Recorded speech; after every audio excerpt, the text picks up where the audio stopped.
The mother of the nation, Mama Winnie Madikizela-Mandela, has been laid to rest in Fourways, Johannesburg. She was buried next to her great-grandchildren in a private burial. Only a select few people were allowed to attend Winnie Madikizela-Mandela's burial. The National Defence Force accorded her military honours, with soldiers carrying her coffin and an army band playing a musical tribute. President Cyril Ramaphosa was among the handful of dignitaries who joined friends and family at the private ceremony. Presiding Bishop of the Methodist Church of Southern Africa, Zipho Zihlesiwa, conducted the burial service. The mother of the nation, Mama Winnie Madikizela-Mandela, has been laid to rest in Fourways, Johannesburg. She was buried next to her great-granddaughter after a service at the Orlando Stadium in Soweto. President Cyril Ramaphosa delivered the eulogy after moving and sometimes fiery tributes from family members and friends. Before we get to some of those, let's take a look at how the day unfolded.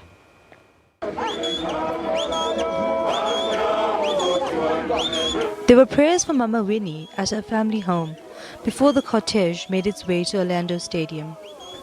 Her casket was carried by a military hearse, the one that was used for former President Nelson Mandela's funeral in 2013. Along the way, tributes as the country prepared to say its final farewell to the mother of the nation. At the stadium, a steady stream of mourners made their way into the venue.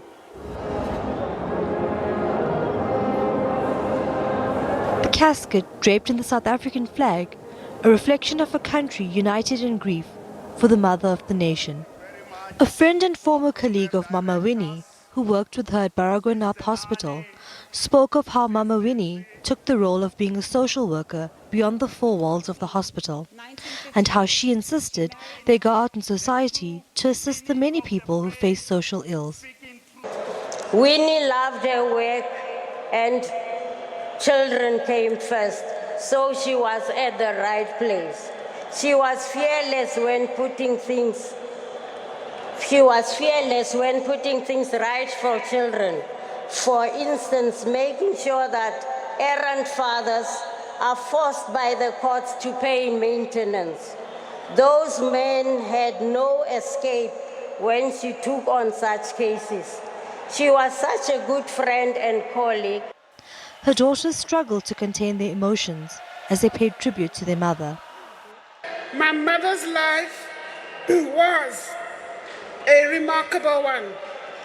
For those of us who've been close to her, we have always appreciated just how much she meant to the world. Ever since we announced that my mother had departed this world, we've been comforted and strengthened in our hour of grief and weakness by your love, your messages, your visitations, and above all, your testimonies of what my mother meant to each of you. From the afternoon of April the 2nd, when we had to share, even our hearts were heavy that we had lost the woman the world knew as Winnie Madikizela-Mandela, but who I simply called Mom. We have been shielded from our own pain by your love for her. Over 20 African countries were represented at the funeral, among them Denis Sassou Nguesso of Congo-Brazzaville and the Namibian President Hage Geingob. A number of international personalities also paid tribute to Mama Winnie. She is rightly known as the mother of this nation, but Mama Winnie was much more than that. She was a heroine of a whole continent, a courageous symbol of resistance for all of us. She was the eyes and ears of the world during those dark days. Without her, we wouldn't know anything of Grandpa's struggles and what he was going through. And as the service ended, the heavens opened, as those closest to Mama Winnie accompanied her to her final resting place.